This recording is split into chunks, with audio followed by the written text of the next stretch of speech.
நம சிவாய. வணக்கம்.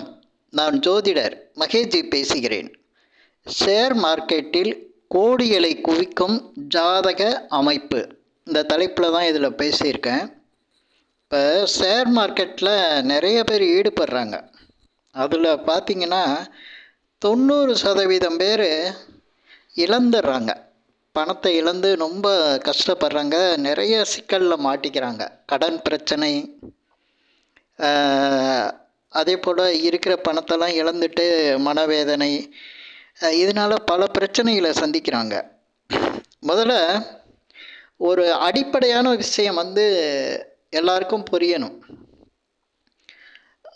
ஒரு மனிதனுக்கு எப்படிப்பட்ட வருமானம் வரும் அப்படிங்கிறது ஒரு ஜாதகத்தில் உறுதியாக இருக்குது. அந்த உறுதியை தெரிஞ்சுக்கிட்டு தான் மற்ற விஷயங்களில் ஷேர் மார்க்கெட்னு கிடையாது, எந்த பிஸ்னஸாக இருந்தாலும் ஈடுபடுறதுக்கு ஒரு அடிப்படை காரணம் இருக்குது.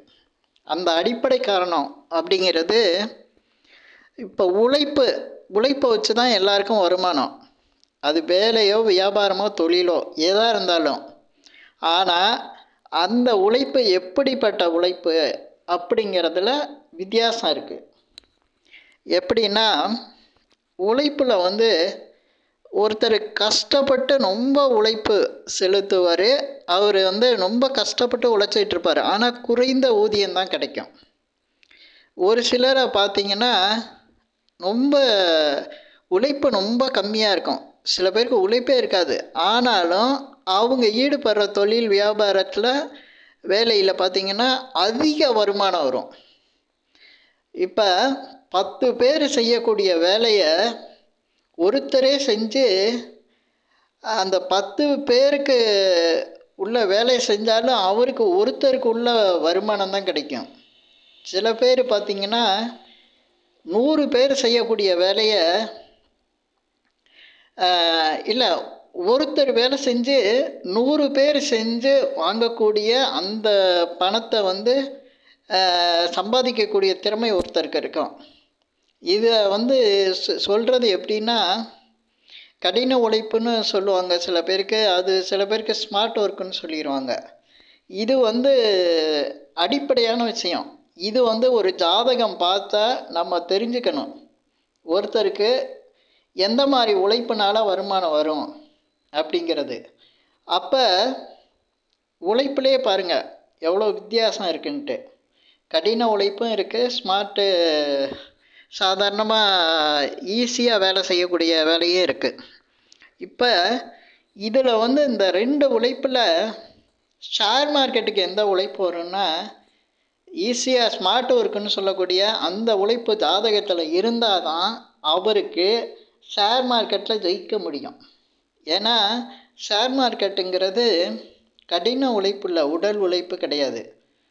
10 பேர் 100 பேர் செய்யக்கூடிய வேலையை ஒருத்தர் செய்கிற மாதிரி எல்லாம் கிடையாது. ஒருத்தர் லட்சக்கணக்கானோட வேலையை ஒருத்தர் உட்காந்து ஒரு கம்ப்யூட்டரில் உட்காந்து பார்த்து ஷேர் மார்க்கெட்டை பற்றி தெரிஞ்சுக்கலாம், செய்யலாம், அந்த வேலையை செய்யலாம். அதனால் 1000 பேர் சம்பாதிக்கக்கூடிய சம்பளத்தை வாங்குகிற மாதிரி கோடியாக சம்பாதிச்சிட்ருப்பாங்க. இது எப்படின்னா, ஜாதகத்தில் நம்ம பார்க்கணும். சனீஸ்வரர் ஒருத்தருக்கு நல்ல நிலையில் இருந்தால் அவங்க கடின உழைப்பு தான். 10 பேர் செய்யக்கூடிய வேலையை செஞ்சுட்டு ஒரு ஆளுக்குள்ள சம்பளத்தை வாங்கக்கூடியவங்க. இதே சனீஸ்வரர் வக்ரம் பெற்று ஜாதகத்தில் இருந்தால் அவங்க தான் ஸ்மார்ட் ஒர்க் செய்யக்கூடியவங்க. அவங்களால கடின உழைப்பு செய்ய முடியாது, செஞ்சாலும் சரியாக வராது, ஃபெயிலியர் ஆயிடுவாங்க. அவங்க ஸ்மார்ட் ஒர்க்கு செய்யணும். 100 பேர் சம்பாதிக்கக்கூடிய அளவுக்கு அவங்க ஒரு ஆள் வேலை செஞ்சு 100 பேர் சம்பாதிக்கக்கூடிய அளவுக்கு வருமானத்தை கொண்டு வந்துடுவாங்க. இந்த அடிப்படை விஷயம் ரொம்ப பொதுவானது. இது எல்லாருக்கும் தெரியணும். ஜாதகம் பார்த்தாலே ஒருத்தர் ஷேர் மார்க்கெட்னால் என்ன, ஸ்மார்ட் ஒர்க்கு, அந்த விஷயம் தெரிஞ்சுக்கணும். அப்போ ஷேர் மார்க்கெட்டில் ஒருத்தர் ஈடுபடுறதுனா அவர் ஜாதகத்தில் அந்த பர்சன் அவருடைய ஜாதகத்தில் சனீஸ்வரர் வக்ரம் பெற்றிருக்காரான்னு பார்க்கணும். ஏன்னா சனீஸ்வரர் வக்ரம் பெற்றவங்க தான் வாழ்க்கையில் மிகப்பெரிய கோடீஸ்வரர்களாக இருக்காங்க. சனீஸ்வரர் நல்ல நிலையில் இருந்தால் அவங்களால அவ்வளவு முன்னேற்றம் கிடைக்காது. அவங்களுக்கு கடின உழைப்பு இருக்கும், ஆனால் அந்த உழைப்புக்கு உள்ள வருமானம் வந்து அவங்களுக்கு குறைவாக தான் கிடைக்கும். அதனால இந்த அடிப்படை விஷயம் வந்து எல்லாரும் தெரிஞ்சுக்கணும். இதே போல் அடுத்து ஷேர் மார்க்கெட்டுங்கிறது ஊக வணிகம்னு சொல்லுவாங்க. அதாவது மைண்ட் ஒர்க். அது நம்மளுடைய அறிவுத்திறனை வச்சு தந்திரமாக அதில் வந்து விஷயங்கள் வந்து தெரிஞ்சிருந்தால் தான் அந்த ஷேர் மார்க்கெட்டில் ஜெயிக்க முடியும். இதுக்கு அவங்க அந்த ஜாதகர் வந்து கிரகமாக பார்க்கும்போது அது புதன் வருவார். அப்போ ஒருத்தருடைய ஜாதகத்தில் அவருடைய நட்சத்திரம் புதனோட நட்சத்திரமாக இருக்கணும். ஆயில்யம், கேட்டை, ரேவதி இந்த நட்சத்திரங்களில் அவர் பிறந்திருந்தாருன்னா அவருக்கு அந்த புதனோட ஆதிக்கம் இருக்கும். அவர் தந்திரசாலியாக இருப்பார். அந்த ஸ்மார்ட் ஒர்க்கு பண்ணக்கூடிய அளவுக்கு அவருடைய மூளை வேலை செய்யும்.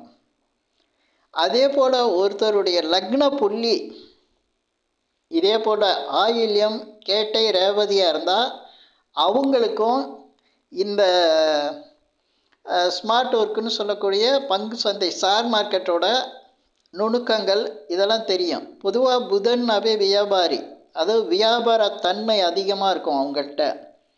எதையுமே வந்து அவங்க வியாபார தன்மையோடு பார்க்கக்கூடியவங்க, லாபத்தை வந்து எதிர்பார்க்கக்கூடியவங்க, லாபம் இல்லாமல் எதையும் செய்யக்கூடாதுன்னு நினைக்கக்கூடியவங்க. ஏன்னா புதன்கிறது தான் வியாபாரத்தையும் வியாபாரத்தன்மையை சொல்லக்கூடியது. அது ஸ்மார்ட் ஒர்க்குக்கு எல்லாமே வந்து புதன் இருக்கணும். புதனோட நட்சத்திரத்தில் அவங்க பிறந்திருக்கணும், இல்லைன்னா அந்த லக்ன புள்ளியாக அவங்களுக்கு இருக்கணும்.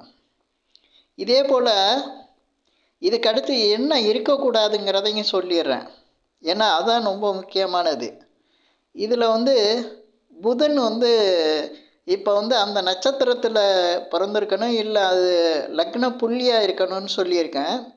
இதுக்கடுத்து பார்த்திங்கன்னா புதன் அந்த ஜாதகத்தில் வலிமை பெற்றிருக்க கூடாது. என்னென்னா கன்னி ராசியில் புதன் இருக்கக்கூடாது. புதன் உச்சம் பெற்றிருப்பார். அங்கே புதன் இருந்தால் அவங்க ஷேர் மார்க்கெட்டில் ஈடுபடவே கூடாது. ஈடுபட்டாங்கன்னா மிகப்பெரிய அளவுக்கு லாஸ் ஆகி கடன்காரங்களாக ஆயிடுவாங்க. ஷேர் மார்க்கெட்டில் முதல் அடிப்படையான விஷயம் இதை கூட நம்ம சொல்லலாம். புதன் வந்து கன்னி ராசியில் இருந்தாலே அவங்களுக்கு வந்து புதன் வலிமையாக இருக்கும், புதன் உச்சமாக இருக்கும். அதில் மிகப்பெரிய லாஸை சந்தித்து பெரிய கடன்காரங்களாக வந்துடுவாங்க. இதுக்கடுத்து புதன் வந்து விருச்சிகத்தில் இருக்கக்கூடாது. விருச்சிக ராசியில் புதன் இருந்தால் மிகப்பெரிய அளவுக்கு பாதிப்பை சந்திச்சிருவாங்க. ஏன்னா புதன் வந்து காலபுருஷனுக்கு 8ல் போய் மாட்டிக்கிடுச்சுன்னா கடனால் அவமானத்தை சந்திக்கக்கூடிய நிலைக்கு வந்துடுவாங்க. மிகப்பெரிய கடன் அவங்களுக்கு உருவாகிடும். இதுக்கு அடுத்து புதன் மீன ராசியில் இருக்கக்கூடாது. மீன ராசியில் வந்து புதன் இருந்தால் அது விரயஸ்தானம், காலபுருஷனுக்கு விரயஸ்தானம். அந்த புதன்கிற ஷேர் மார்க்கெட்டு தொழிலில் போய் அவங்க பல விரயங்களை சந்திக்கக்கூடிய நிலைக்கு வந்துடுவாங்க. புதன் அங்கே நீசம் கூட பெறுவார். ஆனால் அதை விட புதன் அங்கே இருந்தாலே நீங்கள் நட்சத்திர சாரம் அதெல்லாம் பார்க்க வேண்டியதே இல்லை. அது விரய பாவம். அந்த ஏரியா ஃபுல்லாக அந்த 30 டிகிரியும் வந்து விரயத்தை தான் கொடுக்கும். புதன் அங்கே இருந்தாலே வந்து விரயம் கொடுத்துரும். அப்போ இது இருக்கக்கூடாது. இதுக்கு அடுத்து சுக்கிரர், அவர் தான் காலபுருஷனுக்கு 2ஆம் அதிபதியாக வரக்கூடியவர், தனத்தை சொல்லக்கூடியவர். அவர் கூட ராகு பகவான் இணைஞ்சு இருக்கக்கூடாது. சுக்கிரரோட ராகு எந்த 12 கட்டத்தில் எங்கே இணைஞ்சிருந்தாலும் அவங்க ஷேர் மார்க்கெட்டுன்னு கிடையாது, இப்போ இன்வெஸ்ட்மெண்ட்டு எங்கேயாவது ஏதாவது ஒரு கடன் கொடுத்தோ ஏதோ ஒரு வகையில் இவங்க கடன் வாங்கியோ அதில் மிகப்பெரிய அளவுக்கு பண விஷயங்களில் மாட்டிக்குவாங்க. சுக்கிரன் ராகு இணைஞ்சிருக்கவங்க அவங்க வாழ்நாளில் ஒரு முறையாவது ஒரு பெரிய அமௌண்ட்டு, பெரிய அளவுக்கு பண இழப்பை சந்திக்கக்கூடியவங்களாக தான் இருப்பாங்க. இது ஏதோ ஒரு வகையில் எதுக்கோ ஒரு இதுக்கு கொடுத்ததில் அவங்களுடைய பணம் ஏதோ ஒரு இதில் சிக்கிறோம். அப்படி இருக்கிறவங்க ஷேர் மார்க்கெட்டில் போனாங்கன்னா, ஷேர் மார்க்கெட்டுங்கிறது எந்த அளவுக்கு கடனை உருவாக்கும், எவ்வளோ பணம் போட்டாலும் ஒரு நிமிஷத்தில் போயிடும் அது. அப்படிப்பட்ட ஒரு மிகப்பெரிய ஒரு என்ன சொல்லுவாங்கன்னா, அந்த சிவபெருமானோட கூட இருப்பாங்களே பூதகணங்கள், அவங்க வந்து எந்த ஒரு இதையும் அப்படியே முழுங்கிடுவாங்க. அதுபோல் பணத்தை முழுங்கக்கூடிய அந்த தன்மை வந்து சுக்கிரன் ராகு இருக்கவங்களுக்கு இருக்கும். ஏன்னா சுக்கிரன் வந்து ஒரு பணம், இந்த ராகுங்கிறது ஒரு பிரம்மாண்டமான ஒரு பூதம் மாதிரி அந்த பணத்தை அப்படியே முழுங்கிரும். இவங்க எவ்வளவு பணத்தை வச்சுருந்தாலும் அதை அப்படியே எடுத்து நிமிஷத்தில் ஒன்றும் இல்லாத மாதிரி காட்டிடும். அதனால் இந்த சுக்கிரன் ராகு இருக்கிறவங்க இந்த ஷேர் மார்க்கெட்டில் கொஞ்சம் ஈடுபடாமல் இருக்கணும். அதே போல் ஷேர் மார்க்கெட்டில் மிக பிரம்மாண்டமாக பணத்தை சம்பாதிக்கிறாங்க, கோடிகளை குவிக்கிறாங்க அப்படின்னா அதுக்கு சூரியன் துணை இருக்கணும். சூரியன் துணை இருந்தால் தான் அவங்களுக்கு பணத்தை வந்து குவிக்க முடியும். அப்போ சூரியன் வந்து எப்படி வரணும் அப்படின்னா, தனஸ்தானத்துக்கும் லாபஸ்தானத்துக்கும் சூரியன் சம்பந்தப்படணும். தனஸ்தானத்தில் 2ஆம் இடத்துல சூரியன் இருக்கிறவங்களுக்கு, அது எந்த லக்னமாக இருந்தாலும் 2ஆம் இடத்துல சூரியன் இருக்கவங்களுக்கு, அதே போல் எந்த லக்னமாக இருந்தாலும் 11ஆம் இடத்துல சூரியன் இருக்கிறவங்களுக்கு, லாபஸ்தானம் அது. அப்படி இருக்கவங்களுக்கு ஷேர் மார்க்கெட்டில் இந்த சுக்கிரன் ராகு புதன் பாதிப்பு இதெல்லாம் இல்லாமல் இருந்ததுன்னா ஷேர் மார்க்கெட்டில் ஈடுபடும் போது மிகப்பெரிய அளவுக்கு சக்ஸஸ் கொடுக்கும். இது என்னுடைய ஆராய்ச்சியில் பார்க்கும்போது மிக சரியாக இருக்குது. ஏன்னா இப்போ லக்ன ரீதியாக பார்க்கும்போது 2 லக்னங்களுக்கு இது வந்து ஸ்டாண்டர்டாகவே இருக்கும்.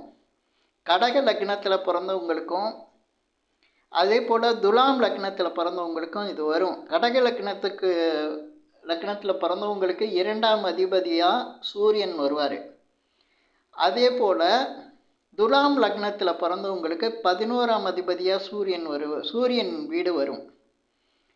ஏன்னா இதில் வந்து துலாம் லக்னத்துக்கு அது பாதகஸ்தானம்னு சொல்லுவாங்க. ஆனால் அங்கே லாபஸ்தானம் தான் அது. அப்படி இருந்தாலும் அவங்களுக்கு மிகப்பெரிய அளவுக்கு லாபத்தை கொடுக்கும். இந்த அமைப்பில் உள்ளவங்க இந்த ஜாதகத்தில் சூரியன் வந்து இந்த மாதிரி 2 அதே போல் 11 இருக்கிறவங்க ஷேர் மார்க்கெட்டில் மிகப்பெரிய அளவுக்கு ஜெயிச்சுக்கிட்டு இருக்காங்க. ஷேர் மார்க்கெட்டுன்னா எல்லாரையும் பயமுறுத்தி விடுறாங்க. இதில் எல்லாரும் வந்து தோக்குறது கிடையாது. அப்படி பார்க்க போனால் ஈஸ்ட் இந்தியா காலத்திலேருந்தே இந்த ஷேர் மார்க்கெட்டு இருக்குது. இந்நேரம் இவ்வளோ தோல்வி அடைஞ்சு இவ்வளோ லாஸ் ஆகிறது ஷேர் மார்க்கெட்டு இருந்ததுன்னா இப்போ ஷேர் மார்க்கெட்டுங்கிற ஒரு இதே அடையாளம் எல்லாம் போயிருக்கும். ஆனால் இன்றைக்கும் ஷேர் மார்க்கெட்டு இருந்துக்கிட்டே இருக்குது. ஏன்னா அதில் ஜாதக அமைப்பில் வலுவோடு இருக்கிறவங்க மிக சரியாக அதில் இன்வெஸ்ட்மெண்ட் பண்ணி ஜெயிச்சுக்கிட்டு தான் இருக்காங்க. ஏன்னா இன்னும் சொந்த சுய ஜாதகத்தில் நிறைய விஷயங்கள் பார்க்கலாம். இது நான் பொதுவான பலன்களாக சொல்லும்போது ஒரு சில விஷயங்களை சொல்லிட்டேன். புதன் வந்து எங்கெல்லாம் இருக்கக்கூடாதுன்னு சொல்லியிருக்கேன். சுக்கிரன் ராகு இணைவு இருக்கக்கூடாதுன்னு சொல்லியிருக்கேன். சனி பகவான் வந்து எப்படி இருக்கணும், வக்ரம் பெற்று இருக்கணும், பலமோடு இருக்கக்கூடாதுன்னு சொல்லியிருக்கேன். இது சூரியனை வச்சு சொல்லியிருக்கேன். இப்போ இந்த பதிவில் வந்து நான் சொல்லியிருக்கிற விஷயங்கள்லாம் வந்து பல ஜாதகங்கள்லாம் நான் ஆராய்ச்சி பண்ணி பார்க்கையில் மிக சரியாக இருக்குது. இதில் நான் அந்த பதிவில் சொல்லியிருக்கிற விஷயங்களை வச்சு நீங்களே உங்கள் சுய ஜாதகத்தில் பார்த்தா கரெக்டாக புரியும். கரெக்டாக இருக்கும், 100% கரெக்டாகவே இருக்கும். இந்த பதிவில் நான் சொல்லியிருக்கிற விஷயங்கள் உங்களுக்கு பிடிச்சிருந்தா ஷேர் பண்ணுங்கள், லைக் பண்ணுங்கள். அதே போல் இந்த சேனலுக்கு சப்ஸ்கிரைப் பண்ணுங்கள். என்கிட்ட ஜாதகம் பார்க்கணுன்னா மட்டும் கீழே இருக்க என் நம்பருக்கு கால் பண்ணுங்கள். நன்றி, வணக்கம்.